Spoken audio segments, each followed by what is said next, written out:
안녕하세요. 워런 버핏처럼 매일 신문을 박전무와 함께 읽으면서 투자의 고수가 됩시다. 웜의 신박 오늘 4월 14일 월요일 순서입니다. 주말 잘 보내셨죠? 오늘은 아침에 뉴스에 벚꽃과 눈꽃을 함께 보는 그런 날이었다. 뭐 이런 얘기도 있었습니다. 4월 14일인데 그죠? 야, 아니 벚꽃이 이렇게 만개할 때 눈을 같이 본다는 게 참 4월 초에 가끔씩 눈 올 때는 있었는데 이 벚꽃과 눈꽃을 같이 보는 거는 정말 좀 특이한 일이긴 한 것 같습니다. 지금 밖에 여의도 공원을 보고 있는데요. 대개 이제 초록이 마구마구 막 올라오고 있고요. 우산을 쓴 사람과 안 쓴 사람들, 네, 걸어가고 있는 거 보니까 아침에 오는 비는 거의 이제 그치는 듯 합니다. 근데 여의도 공원이 되게 파릇파릇합니다. 자, 댓글, 몇 가지 좋은 댓글이 있어가지고요. 좀 보고 넘어가도록 하겠습니다. 댓글이 되게 많이 달려가지고 도대체 댓글이 얼마 달렸죠?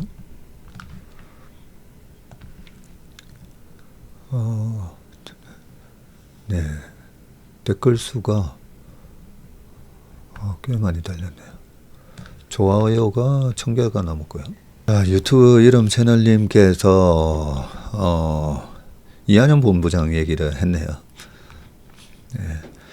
이한영 본부장이 펀드 매니저로 이름을 알리게 되면 높은 수익률을 기대하고 오는 고객이 생기고 단기간 수익률이 나지 않으면 실망하고 돌아가기 때문에 방송 출연을 자제한다고 하셨는데요. 전무님께서 이런 것들을 감내하시면서 이렇게 용기를 내서 해주신다고 생각하니 감사합니다 라고 하셨고, 이한영 전무님 책 읽고 있습니다 라고 했습니다. 이한영 전무가 저보다는 한 10년 후배 정도 되었고요. 제가 이한영 본부장한테 한 4년 전에 좀 부탁을 했죠. 우리 동학개미 혁명이 일어나고 그랬을 때 우리가 야구도 보면 야구 선수들 제가 이대호 선수 같은 선수 있고 이종범 선수 같은 선수 있고 그게 다 스타일이 다르자고 했잖아요. 그래서 저희도 마찬가지입니다. 성장주 투자 잘하는 사람이 있고 1등 주식 잘하는 사람이 있고, 그래서 이한영 본부장한테 우리 제도권에 있는 그래도 제가 인정하는 그래도 고수들 중에 몇 명 중에 한 명이니까 제가 여러 명을 끄집어냈죠. 방송 나가가지고 사실 도움될 거 거의 뭐 약간 마케팅에는 도움이 돼도 맞추면 본전이고 못 맞추면 욕이 돌아오니까 웬만하면 안 나가고 싶어 합니다.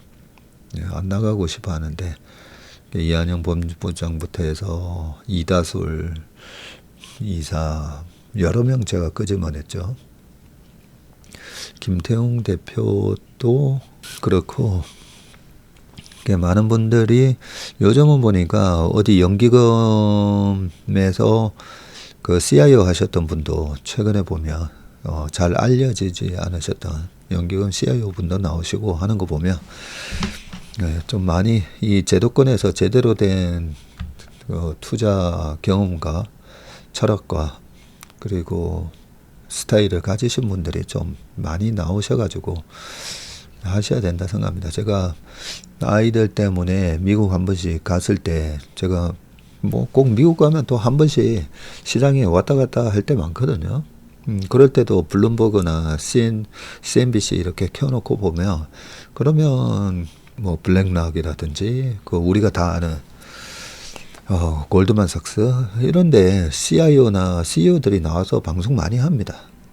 그래서 좀 제도권에 있는 분들이 샤이하게 틀리면 욕만 돌아오는데 이런 생각을 할 게 아니라 이렇게 나와서 나름대로의 소신껏 이렇게 좀 얘기를 해주셔야 소위 말해서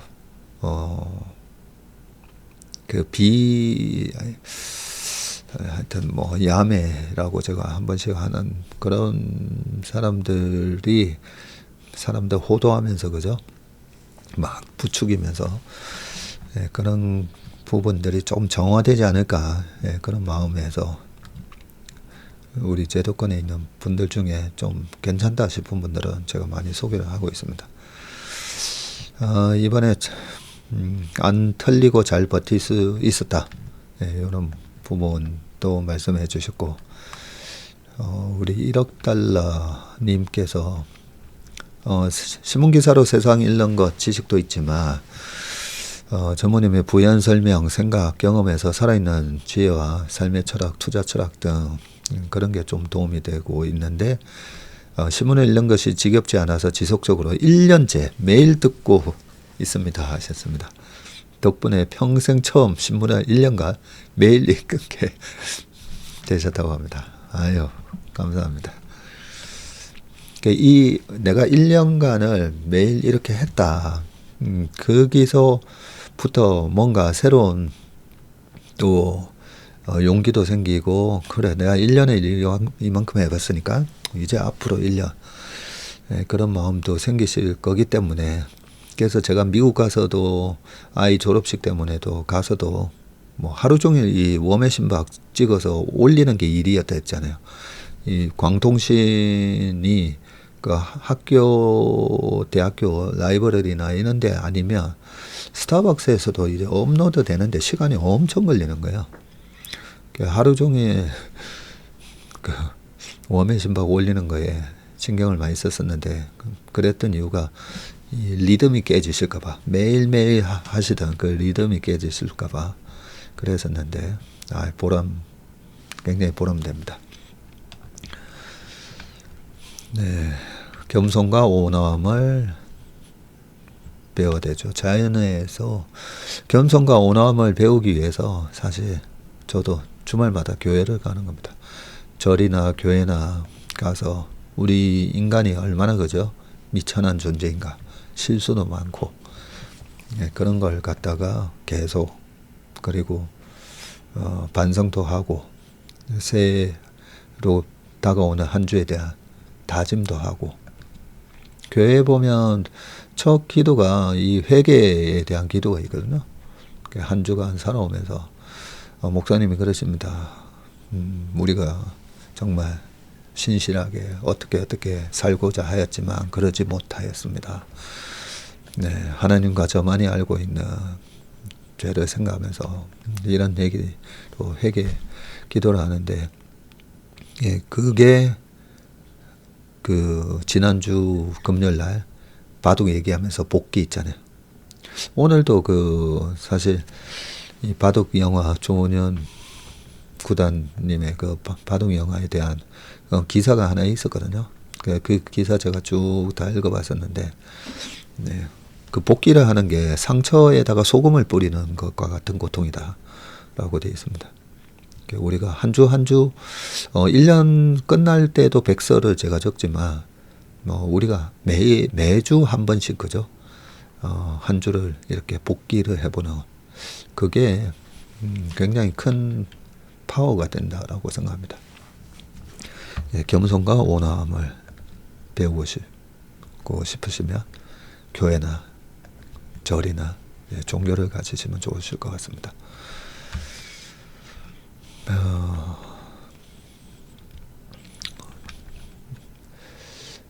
좋은 글들 매일같이 이렇게 적어주시는 분들 정말 감사합니다. 덕분에 폭락장애, 공포매수, 예전에는 상상도 못했는데 감사드립니다 라고 하셨습니다. 공포장에서 주식을 사는 게 주식이 왜곡된 데잖아요. 주식의 가격은 평온한 상황에서는 그 내재 가치라고 하나, intrinsic value라고 하나, 그 내재 가치에 붙어서 거래가 됩니다. 근데 이렇게 공포스러워야 그 내재 가치보다 훨씬 싸게 주가가 거래가 됩니다. 그래서 제가 이 공포장을 너무 좋아하죠. 근데 너 얘기하고 더 빠졌잖아. 뭐 이런 거 얘기하시는 분이 있는데, 그 그 바닥을 어떻게 맞추겠습니까? 우리가 보면 이 변곡점 있잖아요. 그래서 이 정확한 바닥, 이 점은 전체 이 점들이 연결돼서 선이잖아요. 그 선에 하나를 맞추는 게임이거든요. 점 투자. 네. 딱 고점에서 팔고 정확하게 저점에서 사고 너 그렇게 못했지라고 조롱하는 댓글 그런 건 괜찮습니다. 그거 확률적으로 되게 어려운 거예요. 그런데 전체적으로 평균보다도 싸졌다고 생각했을 때 특히나 이제 공포의 크기 그죠? 이 공포의 크기가 커지면 커질수록 예를 들면 그게 이제 픽스인 거죠. 그래서 픽스가 40 이상이면 눈 감고 삽니다. 무서우니까. 그래서 이번에 좋은 경험 하셨습니다. 그죠? 공포에서 사면 왜 안 터지는지. 왜냐하면 박앤세일 훨씬 싼 가격에 우리가 주식을 사기 때문입니다. 그리고 상황이 노멀해지잖아요. 그러면 다시 그 가격, 디스카운트 됐던 가격이 회복을 합니다. 그래서 시장이 어느 정도 안정되고 난 다음에 그때 사도 늦지 않느냐 이런 얘기도 많이 하시는데 저는 그때 사면 너무 아쉽더라고요. 30% 40% 박앤세일을 놓치고 마이너스 10% 5% 그냥 할인 없이 사는 거. 네, 제가 마트 가서도 보면 항상 이렇게 1+1 아니면 유효기간 다 돼가서 좀 싸게 파는 경우도 있어요. 네, 그런 것도. 유효기간에는 게 유통 유효기간이잖아요. 그 기간 다 됐다고 상한 음식은 아니기 때문에 딱 봐가지고 하루 남았을 때 할인 많이 하잖아요. 특히 유제품 같은 경우. 네, 그런 걸 많이 먹다 보니까 이 속이 되게 제가 좀 튼튼합니다. 보면 웬만한 우유 이 나이에 제 나이에 우유 마시면 이 속이 안 좋으신 분들 많잖아요. 어젯밤에도 우유 한 통 다 먹고 잤거든요. 어제 저녁 안 먹고 한 통 다 먹고 잤는데 아주 편안하게 잘 자는 이유가 유효기간 다 된 거 그동안에 싸게 할인해서 많이 사 먹어서 아이고 이거 쓸데없는 얘기하다가 또 저의 거대한 등을 보며 같이 돌게 간다 해주셨습니다. 메뚜기 3분 요리님이시군요. 네. 제가 주식을 실제 안 하시면서 이런저런 얘기하시는 분들 많다 했잖아요. 실제로 전쟁에 참여 안 하면서 뭐 모니터 보면서 야구 훈수 뜨는 거나 마찬가지죠. 전쟁 훈수 뜨는 건데 실제로 저희가 보니까 자금이 좀 더 늘어서 이제 3,200억이 됐더라고요. 실제로 저희가 올해 들어와서 이제 수익이 좀 많이 나다 보니까 수익이 나면서도 확 늘었고요. 작년 연말 기준으로 2,300억이었는데 수익이 나면서도 한 600억 가까이 자연증가분이 한 500억 정도 되네. 넘게 됐고 이번에 참 제가 좀 뿌듯한 게 이번 이 공포스러울 때 저희 고객분들이 계속 자금을 증액해서 보내주시는 거예요. 뭐 1,000만 원, 2,000만 원, 5,000만 원 이렇게 해서 우리 고객분들도 수준이 확실히 이제 많이 높아지셨구나. 이럴 때 오히려 자금을 증액하시니까요. 예전 같았으면 한 5, 6년 전이면 엄청 불안해 하셔야 되는데 아마 이런 소통의 채널, 저희 채슬리 TV를 하는 이유 중에 하나가 저희 고통이잖아요. 뭔가 위험할 때, 네, 그럴 때도 박 전무는 어떻게 생각하나 궁금하실 테니까. 신뢰는 쌓기는 어려워도 무너지는 건 한순간이다. 미국 믿을 수 없으니 채권이 그 모양인 거 맞습니다. 제일 중요한 단어예요. 이 신뢰. 우리 사회에서 저는 금융뿐만 아니라 정말 신뢰 사회가 좀 됐으면 좋겠습니다. 근데 그 트럼프의 이번에 그 매드맨 전략도 야 진짜 이거 미친 거 아니야? 이런 느낌을 주잖아요. 그죠? 결국은 치킨 게임에서 핸들을 꺾다라고는 생각했지만 이게 여러 번 반복되잖아요. 그러면 신뢰가 무너지게 돼 있습니다. 그게 이번 미국 국채에서 딱 나타난 현상이었죠. 그걸 보고 미국의 지도층에 있는 분들이 다 한마디씩 한 거죠. 요 임계치를 티핑 포인트를 넘으면 안 된다고. 그 티핑 포인트가 놀이동산에 제가 해골 바가지 얘기 많이 하잖아요. 네, 해골 바가지에 물이 찰랑찰랑찰랑 쌓이는데 그 티핑 포인트를 넘지 않으면 이게 왈카가 안 쏟아집니다. 근데 마지막 물 한 방울로 티핑 포인트 딱 넘으면 왈칵 쏟아지듯이. 그래서 이번에 트럼프가 그 티핑 포인트 딱 전에 했는데, 이게 경제라는 게 이 심리의 거대한 그 뚝에 댐에 이번에 약간 금이 가기는 했거든요.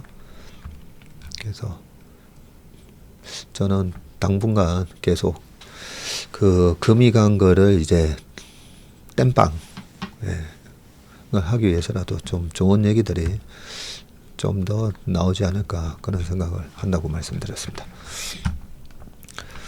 자, 그러면 신문기사 좀 보도록 하겠습니다. 자, 첫 번째 기사는요. 폰 PC 한 달 일시 면제 곧 발표할 반도체 관세 적용이라고 되어 있습니다. 트럼프 대통령이 중국을 중심으로 전방위적인 관세 전쟁을 벌이는 가운데 스마트폰, 컴퓨터, 반도체 등은 상호 관세 대상에서 제외하기로 했다고 미국 관세 국경보호처 CBP가 발표를 했고요. 트럼프가 중국산 제품에 총 145%에 달하는 추가 관세를 부과하기로 하자 가격 폭등 우려가 번진 아이폰 등에 대해서는 상호 관세를 면제하기로 한 것인데, 미국에서 팔리는 아이폰은 모두 해외에서 최종 조립된 수입품이며 이 중 87%는 중국산입니다. 미국 국채 주식 가치가 동반 하락한 후에 중국을 제외한 국가에 대한 상호 관세를 90일간 유예한다고 지난 9일 밝힌 트럼프가 주요 전자제품 관세까지 추가로 면제하며 다시 한 발 물러섰다는 평가가 나온다.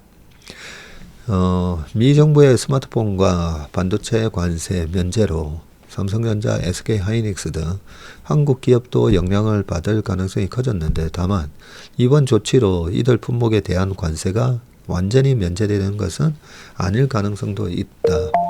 트럼프는 그동안 여러 차례 예고해온 반도체에 대한 추가 품목 관세 여부를 묻는 기자들에게 월요일에 매우 구체적인 답을 주겠다고 답해서 별도 지침이 나올 여지를 남겼고요.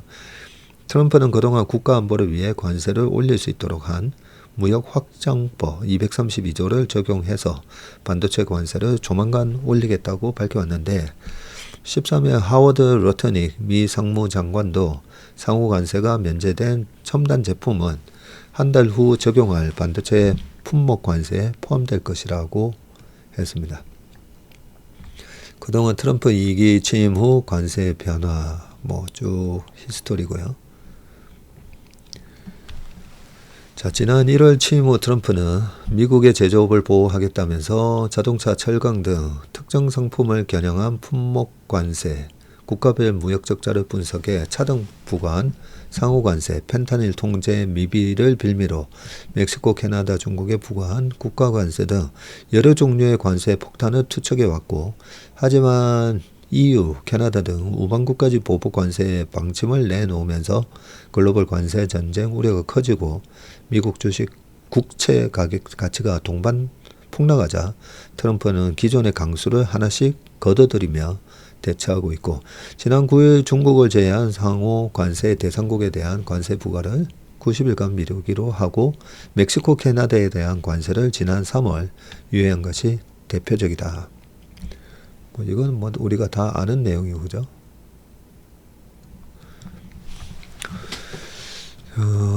밑에 쭉 있는데, 자, 하지만 중국산 수입품 의존도가 큰 미국의 소비재 물가가 급등하리라는 우려가 확산하자 트럼프가 결국 아이폰 등 중국 전자제품만큼은 중국산까지도 관세를 면제하기로 한 것으로 보고 있고요. 10일 관세 유예 품목인 스마트폰, 컴퓨터, 반도체, 디스플레이 등과 함께 반도체 장비, 디지털 네트워크 장비 등 총 20개 품목이 포함됐습니다. 대부분 미국 전자제품 관련 상품들입니다. 관세는 수입국의 개인 법인이 부담하기 때문에 관세가 올라가면 미국에서 판매되는 제품의 가격이 인상되고 소비와 기업 실적이 동반 악화될 가능성이 큽니다.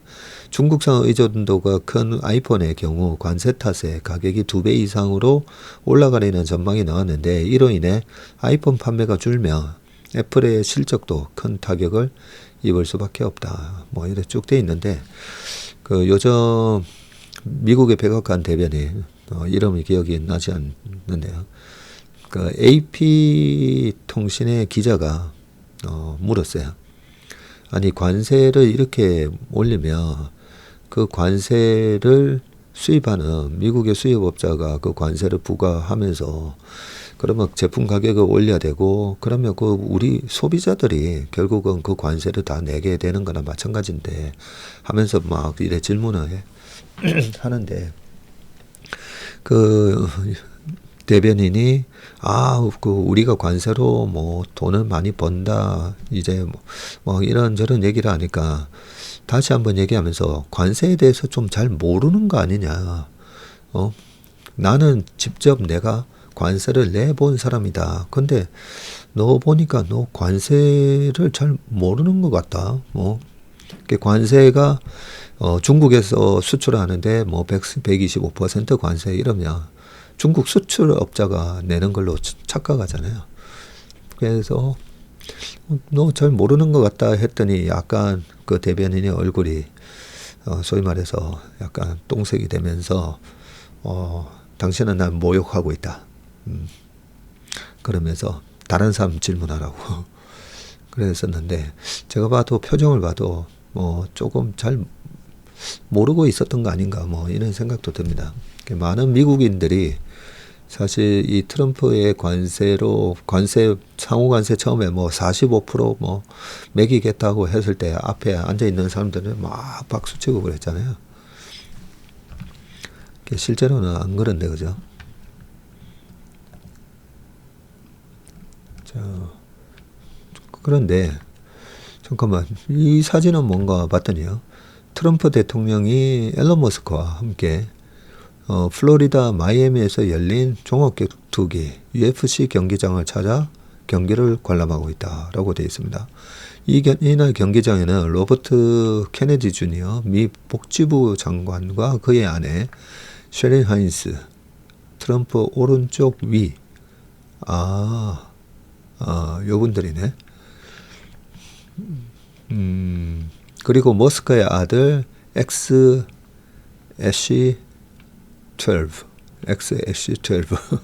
요 아들 그 트럼프 앞에서 백악관 가가지고 콧구멍 파던 아들도 자리했고 트럼프는 데이나 화이트 UFC 회장과 친분이 깊고 평소 UFC 경기 관람을 즐기는 것으로 알려져 있다라고 되어 있습니다. 참 세상 수많은 사람들을 그죠? 수많은 또 투자자들 투자자들 뿐이겠습니까? 지금 관세 때문에 도대체 어떻게 해야 되지? 수많은 경제 주체들 각 나라의 정부, 기업, 개인 뿐만 아니라 그죠? 참 많은 사람들을 이 스트레스 받게 하시면서 여기서 UFC 앨런 머스크가 지난주 금요일 보면 주짓수 훈련하고 있었다 했잖아요. 꽤 진심으로 아마 구경을 한 것 같은데 앨런 머스크도 이거 구경하고 있을 때가 아닌데 그죠? 지금 근데 어떻게 보면 시간이 지나면 다 잘 될 거야 라고 생각하니까 또 이렇게 여유 있게 UFC 관람을 하고 있는 건가 그런 생각도 들긴 합니다. 자, 트럼프발 관세 전쟁이 인플레이션에 불을 붙일 것이라는 전망 때문에 미시간대 4월 소비자 심리 지수가 낮을수록 비관적인데 전월보다 6.2% 하락한 50.8이 나왔어요. 코로나 이후 인플레이션 공포가 극에 달했던 22년 6월 이후 가장 낮은 수치입니다. 상황이 악화하자 트럼프 정부 내에서도 급격한 관세 인상이 초래할 부작용에 우려를 표하는 목소리가 적잖하게 나오고 있고요. 가상화폐 투자자의 마이크 알프레드는 스콧 베센트 재무장관이 팀 쿡 CEO를 비롯한 여러 CEO와 수차례 통화했고 이후 그는 스마트폰과 컴퓨터를 관세 대상에서 제외하도록 트럼프를 설득하는 데 핵심적인 역할을 했다고 전했습니다. 트럼프가 지금과 비슷한 관세 인상을 밀어붙였던 1기 때 트럼프와 대화해서 아이폰, 아이패드 같은 애플 제품을 관세 부과 대상에서 빼는 데 성공했던 쿡도 당시의 경험을 살려 일찌감치 공을 들였다고 하고요. 쿡은 지난 1월 트럼프 취임식 때 100만 달러, 약 14억 원을 기부했고 최근에는 미국에 향후 4년간 5천억 달러를 투자하겠다는 계획을 발표하면서 아이폰을 관세 부과 대상에서 빼기 위해서 안간힘을 썼습니다. 한편에서는 이날 주요 전자제품에 대한 관세 면제 조치가 트럼프의 미국 제조 구상이 현실적으로는 쉽지 않다는 사실을 역설적으로 드러냈다는 평가도 나오고 있고요. 애플이 설령 아이폰을 미국에서 만든다 하더라도 생산 원가가 치솟아서 소매가가 현재의 3배 수준인 3,500달러에 달할 것이라는 분석이 나왔죠. 미국 내 숙련된 생산직 인력이 턱없이 부족한 데다가 인건비 등 모든 비용이 너무 비싸기 때문이고 월스트리트저널은 하워드 로터닉 상무장관이 말한 수백만 명이 작은 나사를 조립하는 일자리가 미국으로 돌아올 것이라는 환상은 현실과 상반된다고 전했습니다. 트럼프는 일단은 높은 관세를 때린 후 국가기업별 손익을 따지고 협상을 벌여 관세를 잇따라 인하하는 전략을 구사하고 있고 한국의 경우 지난 2일 부과한 25% 상호관세가 9일 발표된 유예 조치로 90일간 미뤄진 상태이고 블라블라 우리가 다 알고 있는 내용이고요.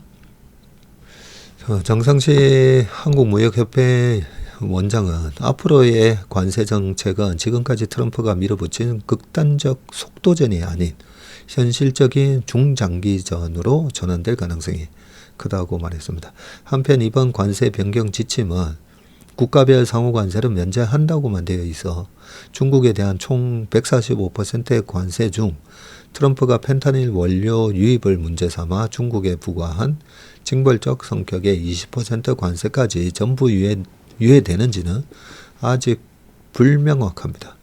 파이낸셜 타임즈는 여전히 확실하지 않은 부분이 있다고 했고요.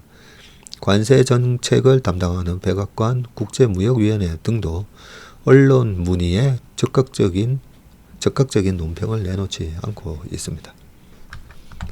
관련된 기사 조금 하나 더 보겠습니다.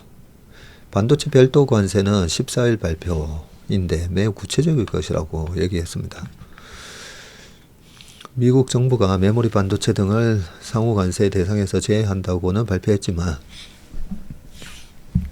이번 조치가 반도체 업계에 미칠 파장은 가늠하기 어려운데 이번에 미 정부는 반도체 품목 상당수를 상호 관세 대상에서 제외한다고 했는데 이는 특정 국가에 대해 일률적으로 부과하는 관세 대상에서 반도체를 뺀다는 의미입니다. 트럼프 대통령은 14일 반도체에 별도 관세를 부과하겠다면서 매우 구체적일 것이라고 말을 했고요. 한국, 중국, 일본 국가별로 정한 상호 관세율 대신에 반도체라는 특정 품목에 대해 별도로 관세율을 결정하겠다는 것인데 국내 반도체 업계는 세부 품목별로 얼마의 관세를 부과할지 또 국가별로 관세율을 다르게 할지 알 수가 없어 예의주시하고 있다고 말을 했습니다. 자, 올해 1분기 디램 점유율 하이닉스가 처음으로 1등이 됐습니다. 전자가 34%, 하이닉스 36%. 요 두 개 합하면 70%예요. 그리고 마이크론이 25%, 그 다음에 기타, 중국 업체 5% 이렇게 되어 있습니다. 미국 관세 국경 보고 이 CBE에 따르면 메모리 면제 품목 리스트에 메모리 반도체 칩과 프로세스, 메모리 모듈 등이 포함이 되어 있고요. 삼성전자, 하이닉스 등 한국 반도체 기업들의 주요 제품인 D램, 낸드 등 메모리뿐만 아니라 CPU, 그리고 그래픽 처리 장치 GPU 같은 시스템 반도체도 상당수 상호 관세 면제를 받게 됐고요. 이것 때문에 오늘 엔비디아도 좀 더 올라오겠다, 그죠? 하지만 반도체 관세 자체를 피해갈 수는 없을 전망입니다. 자, 하여튼 오늘 밤에 14일 답을 주겠다고 했으니까 어떤 발표가 나올지 좀 봐야 될 것 같네. 송명섭 연구원은 지난 7일 한국 반도체 제품별 비중을 고려하면 관세 부과는 한국 반도체 기업 매출을 4.3% 감소시킬 것으로 분석된다.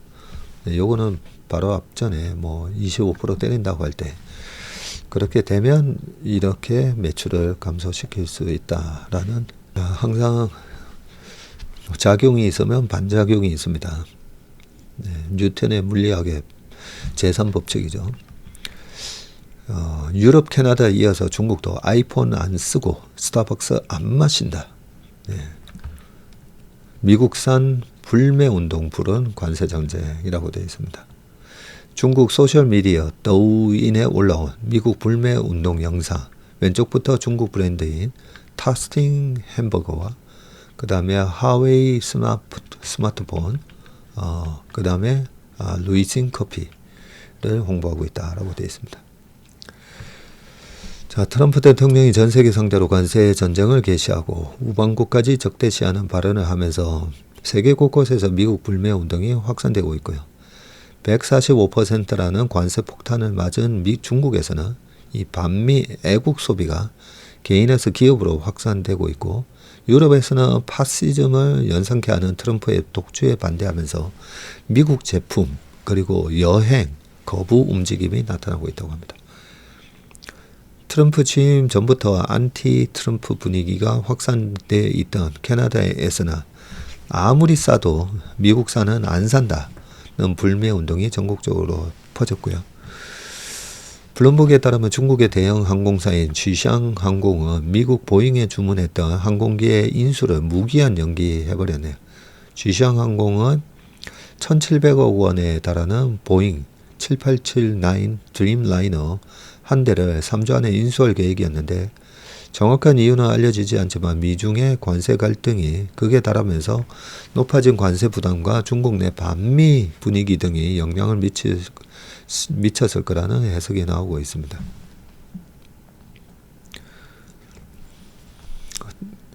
중국 곳곳에서는 미국인을 배척하는 가게들이 늘고 있다네요. 산시성의 보석 판매점과 우한의 식당은 미국인 손님에게 봉사료를 104%, 미국이 대중국 관세율을 145로 올리기 직전의 관세율, 네, 봉사료를 104% 더 받겠다는 문구를 적은 플랜카드를 걸었다고 합니다. 야, 중국 소셜미디어 웨이보 더우인에서 미국 불매 리스트가 빠르게 돌고 있고, 여기에는 코카콜라, 아이폰, 테슬라, 피자헛, 맥도날드, 스타벅스, 나이키, 미국 브랜드들과 이를 대체할 중국 제품이 적혀 있다고 합니다. 중국 인플루언서들은 영상을 올려서 구어차오, 네, 애국 소비 선언을 이어가고 있고요. 팔로워 2만 명의 여성 인플루언서 후리파이는 내 아이폰을 화웨이 것으로 교체하겠다고 했고요. 팔로워 7,000명인 7천만 명 아닐까요? 그죠? 링닝 보석 1점이란 계정은 이제 나이키 대신 리닝, 중국 스포츠 브랜드를 입겠다고 했고요. 중국 남방 지역의 한 신발 제조업자는 앞으로 미국 사업 파트너들과 거래하지 않겠다면서 돈을 버는 것보다 중요한 건 애국이라고 했습니다. 중국 온라인 쇼핑몰에서는 미중 대등 관세전이라고 적힌 컵도 판매 중이고, 중국 정부는 내수 진작을 위해서 미국 불매 운동을 뒤에서 독려할 것이라는 전망도 나오고 있는데, 트럼프의 관세 폭탄이 현실화되자 올해 중국의 GDP가 최대 2.2% 감소할 것이라는 전망이 나오는 상황에서 통화정책 등 부양책에는 한계가 있기 때문이고요. 중국 정부는 지난 9일에서 10일 미국 여행, 유학 자제령을 내리고 할리우드 영화 수입 축소 방침을 발표했습니다. 유학도 가지 말라는 거죠. 이 중국 정부가 여러 가지로 타겟 마케팅이 아니라 이게 타겟 보복을 하고 있네요. 미국에서 중국에 대한 의존도가 뭐가 큰가? 미국 대학도 꽤 크죠. 보면 여전히 지금도 미국 대학에 보면 중국 유학생들이 넘쳐납니다.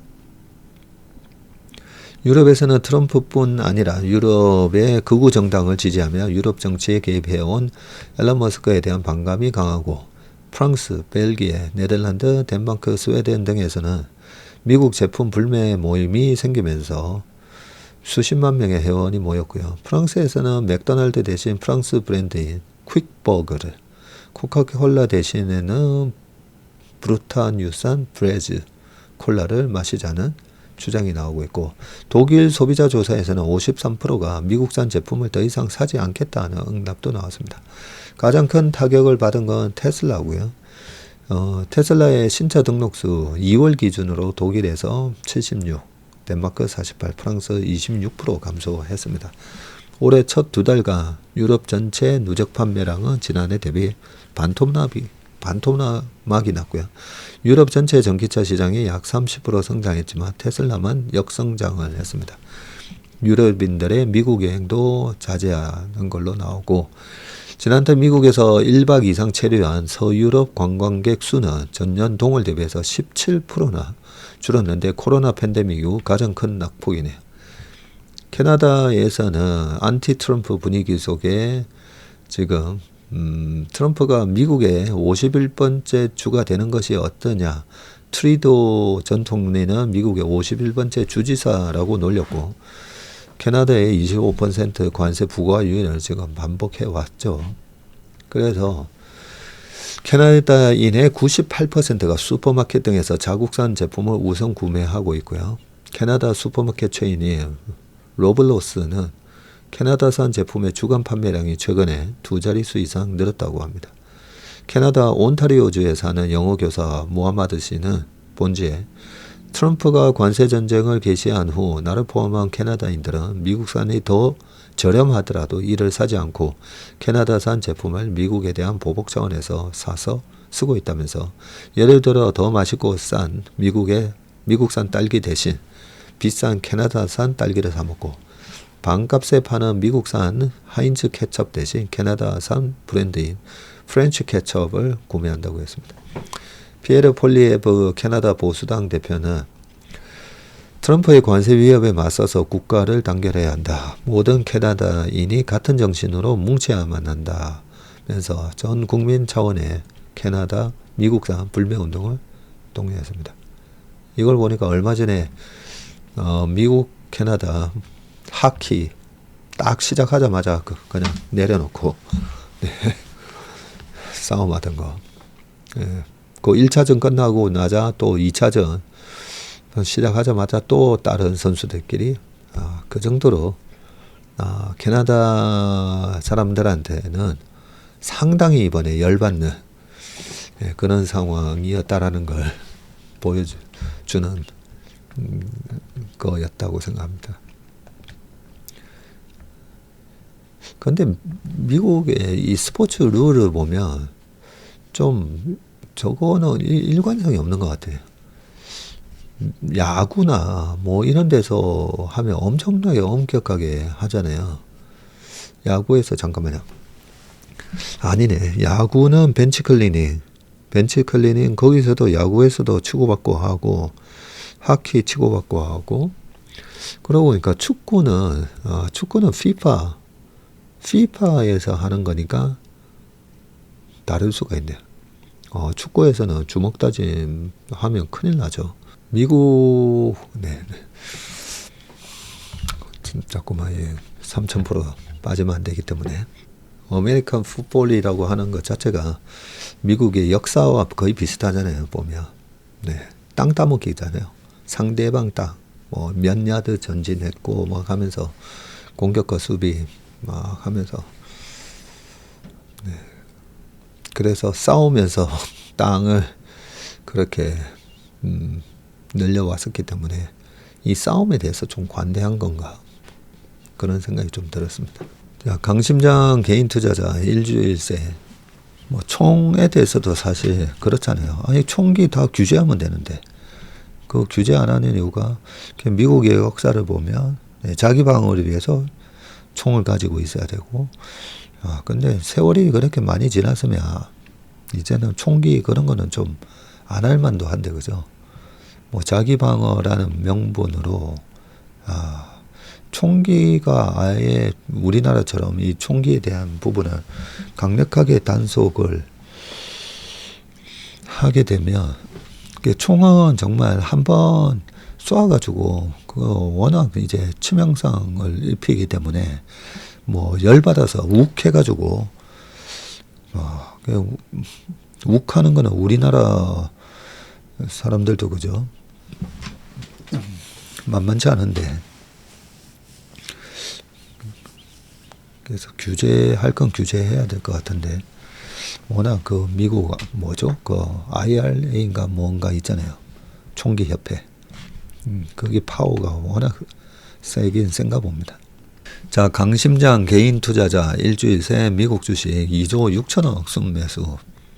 야, 트럼프의 변덕스러운 관세에 뉴욕 주식시장이 롤러코스터 장세인 가운데 지난주 국내 투자자들이 미국 주식은 약 2조 6천억 원치 폭풍 매수한 것으로 나타났습니다. 미국 주가 반등에 배팅한 것인데 시장 전망이 안개 속이라 위험을 경고하는 목소리도 적지 않다.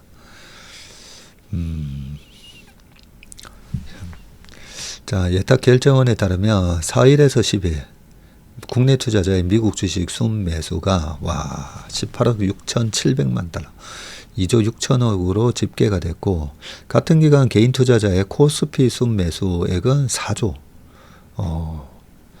59%. 야, 하여튼 국내에서도 매수를 많이 하셨고 해외 가서도 다 합쳐가지고 한 딱 7조 샀네요. 지난주 한 주 동안에.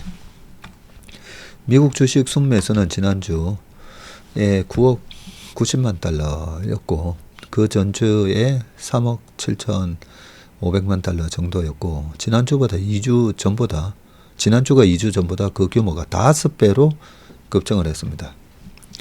국내 투자자들은 특히 주가 움직임에 2~3배의 수익을 꾀하는 고위험 레버리지 상품 위주로 골라 담았다. 이 기간 가장 많이 사들인 종목은 트랙시온 데일리 반도체 불 3배짜리 예, 필라델피아 반도체 지수를 3배 추종하는 이 ETF이고요. 이거 읽으면서 왠지 제가 약간의 일조를 한 것 같아서 근데 3배짜리는 제가 하시지 말라고 했잖아요. 네.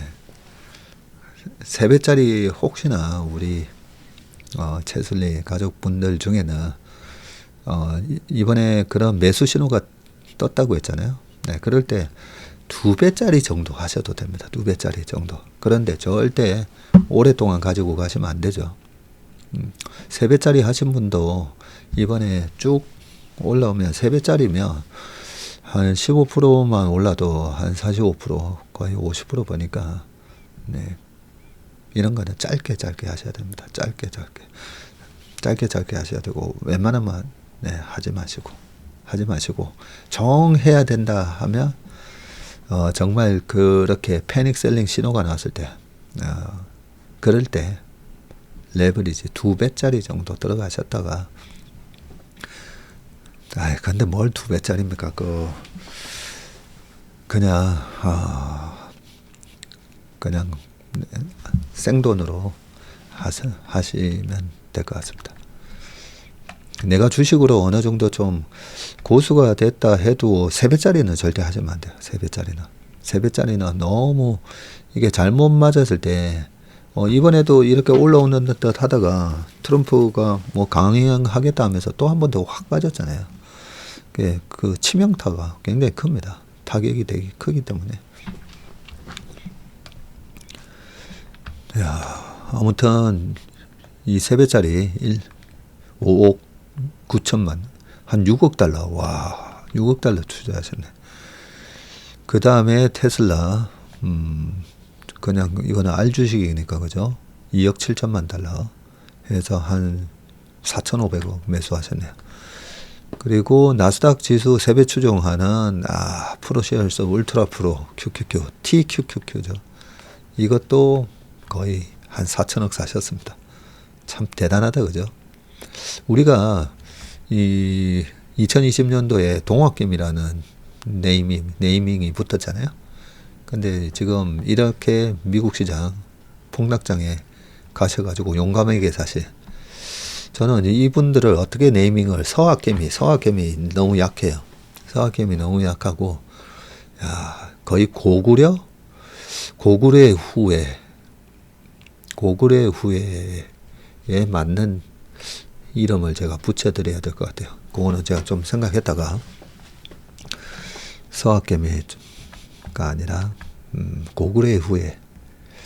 사실 그 칸 있잖아요. 징기스칸을 그것도 뿌리를 거슬러 올라가 보면 고구려의 후예라는 얘기가 좀 있습니다. 그것도.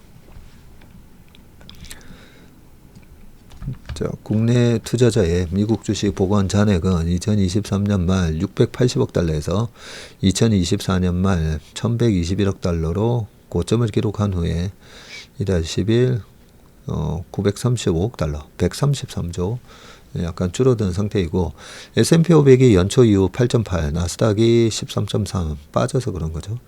시장 출렁임이 당분간 클 것으로 보이는 만큼 서학개미의 배팅에도 큰 위험이 따를 것으로 보인다. 블룸버그는 상장사 최고 경영진들도 시장 방향을 예측하기 힘든 상태다. 이렇게 말을 했다고 합니다. 하여튼 강심장, 네, 고구려의 심장을 가지신 분들이십니다. 자, 돌아온 외국인 관광객, 호텔 용도 변경 없던 일로 하고 되어 있고요. 서울 호텔 개발 연기. 근데 제가 한 2년 전에도 그죠? 막 호텔 없어지고 아파트로 막 바꾸고 하는 거 보면서 제가 돈이 정말 많다면 지금 호텔들 싹 매집하고 싶다고 여러 번 그런 얘기를 했잖아요. 이 사이클이 있는 건데 외국인들 돌아올 건데 그 코로나랑 그 다음에 중국의 코로나 뒷북 정책으로 이런 그런 것 때문에 명동 거리도 썰렁했었죠. 일단 기사 좀 읽으면서 말씀드리겠습니다. 49층짜리 럭셔리 호텔 개발이 결정돼 서울 강남구 청담동 프리마 호텔 부지에는 원래 아파트와 오피스텔이 들어설 예정이었는데 부동산 개발업체가 최고급 주거시설을 지으려고 22년 약 4천억 원을 들여서 코로나로 경영난을 겪던 호텔 부지를 사들였죠. 그러나 금리 인상과 PF 대출 등의 문제로 사업이 무산될 위기에 처했고 작년 5월 신세계 프로퍼티가 지분 50%를 얻어서 사업에 뛰어들면서 호텔 개발로 방향이 바뀌었다고 합니다. 주거시설보다 고급 호텔을 짓는 게 사업성이 더 좋다는 판단인데 신세계 프로퍼티 관계자는 코로나 이후 한국을 찾는 외국인 관광객은 빠르게 회복되는데 서울 강남권에 이들을 수용할 최고급 호텔이 없는 점을 노린 것 같다라고 했습니다. 이거네요. 새로 추진 중인 서울 주요 호텔 사업. 강남구 청담동 프리마 호텔. 프리마 호텔 그 자리에다가 주거시설 지으려다가 49층 랜드마크 호텔 개발로 이렇게 변경. 프리마 호텔은 높이가 별로 안 높았는데 엄청 높게 짓나 보네요. 중구 명동의 보코 서울 명동도 오피스 빌딩 탈바꿈 계획 취소하고 글로벌 호텔 체인으로 재개장하겠다고 합니다. 중구 장충동 파라다이스 그룹 호텔. 코로나 때 사업 중단 위기였지만 올해 시공자 선정했다고 그러고, 강남구 역성동의 SM그룹 459에는 블랙스톤이 빌딩을 인수해서 글로벌 브랜드 호텔로 전환 예정이라고 그렇게 돼 있네요. 여기 표에 보시면 우리나라로 방문한 외국인 관광객 수거든요. 1750만 명에서 이때 중국인 관광객이 좀 늘어나서 한 600만까지 갔었는데 다시 코로나가 터지면서 확 줄었고요. 그래서 1750만 들어오다가 21년도에는 2차 팬데믹 때 97만 들어왔어요. 100만도 못 들어왔어요. 이러니까 이 여행 관련된 회사들이 정말 힘들었죠. 여행으로 먹고 사는. 그러고 나서 22년, 23년 쭉 올라오면서 1637만이고 올해 1850만 명. 사상 최대 지금 예상을 하고 있습니다. 주말에도 보니까요. 여의도에 벚꽃, 잠깐만요. 그게 주말에 있나? 금요일이었나? 외국인들이 엄청 많아졌어요. 벚꽃 구경한다고. 네, 금요일 저녁 그랬었던 것 같아요. 하여튼 관광객이 많이 늘어납니다. 여기다가 지금 중국에 대한 무비자 30일, 60일 이런 것도 지금 고려하고 있죠. 외국 관광객들이 들어와야 우리나라 지금 식당들 정말 위태위태하거든요. 식당들이 확 살아날 수가 있습니다. 그리고 저는 제가 몇 번씩 이렇게 슬쩍슬쩍 제안을 드리는 건데, 우리도 그 팁 이런 걸 갖다가 그 외국인들은 당연히 팁 주는 거에 익숙해져 있는데 팁 안 줘도 되나 이러면서 그럴 거잖아요. 그래서 계산할 때부터 우리도 영수증에다가 이렇게 팁 적는 난을 그걸 했으면 좋겠어요. 아니면 계산대 할 때 앞에다가 원하시면 팁 10% 10%라도 그죠? 받으면 좋잖아요. 그래서 우리나라 내국인들은 안 내더라도 외국인들 주고 싶은 사람들한테는 좀 팁 좀 받게끔. 자, 마지막 기사입니다. 아직 바다가 아니다. 월가 베테랑도 경고음이라고 돼 있거든요. 아이고, 벤자민 그레이엄의 얼굴이 막 지진이 나 있네요. 월가 베테랑으로 알려진 마이클 하튼의 뱅크 오브 아메리카 최고 시장 전략가가 미국 증시에 대한 어두운 전망을 내놨습니다. 그는 미국 증시가 아직 바닥에 도달하지 않았다면서 기회를 줄 때 주식 포지션을 정리하고 탈출하는 것이 현명할 것이라고 강조했네요. 이날 마이클 하트넷은 고객들에게 보낸 서한에서 지금은 저가 매수를 뜻하는 바이 더 딥보다는 증시가 반등할 때 매도하는 셀 더 립 전략이 합리적이다고 했습니다. 이어 관세 리스크, 경기 침체 등의 악재들이 아직 주식시장에 완전히 반영되지 않았음을 지적하면서 그래요. 극단적인 관세 리스크를 이번에 주가가 반영을 했잖아요. 그래서 극단적인 관세 리스크에서 이제 어느 정도 합리적인 관세로 절충을 해 갈 건데, 저는 극단을 봤기 때문에 바이 더 딥을 외친 거거든요. 왜냐면 극단을 다 반영을 했으니까. 이거 클릭하니까 다 나오네요. 립도 한번 볼까요? 립 하는데 rest in peace. 네, 이게 떠네. 자, 이분은 왜 그런 말씀을 하셨나 보겠습니다. 당분간 S&P 500 지수에 대해서는 숏 포지션을, 미국 단기 국채에 대해서는 롱 포지션을 유지해야 한다고 조언했고요. 하튼에서는 주식시장이 상승 전환될 수 있는 세 가지 조건을 얘기를 했는데요. 첫 번째 조건은 페드가 기준금리를 인하해서 금리 상승, 주가 하락, 달러 약세의 이 악순환이 끊어지는 상황이 발생해야 된다. 페드의 금리나 6월 달에 지금 5월 달까지는 아직까지는 금리 인하 확률이 50이 안 됩니다. 근데 6월 달에는 금리 인하가 거의 확정적인 걸로 나오고 있거든요. 그러면 6월 달까지 기다려야 되나? 저는 오히려 6월 달에 금리 인하기 전까지 5월에서 6월 초까지 6월 18일인가 뭐 페드 회의가 그렇거든요. FMC 회의가. 그래서 6월 중순까지 이 금리 인하하기 전까지 좀 시장이 랠리가 좀 더 이어지지 않을까 반등이 그렇게 생각합니다. 자, 그리고 여기 적혀 있네요. 페드 워치에 따르면 그죠. 6월에 금리 인하를 할 것으로 전망적인 것. 자, 두 번째 조건은 미중 무역 전쟁 가능성이 완화되어서 경기 침체 모멘텀이 역전되는 상황이다. 그죠. 무역 전쟁 가능성이 지금 약간 완화되는 분위기인 것 같고요. 마지막 조건은 실질 임금이 오르고 휘발유 가격이 3달러 아래를 유지해서 소비자들의 구매력이 회복되는 경우다. 이 3달러 이게 미국은 주유소가 보면 갤런으로 표기가 되어 있거든요. 그래서 3갤런, 3달러 갤런다. 요 이하로 떨어져서 소비자들의 구매력이 회복되는, 그리고 임금은 오르고.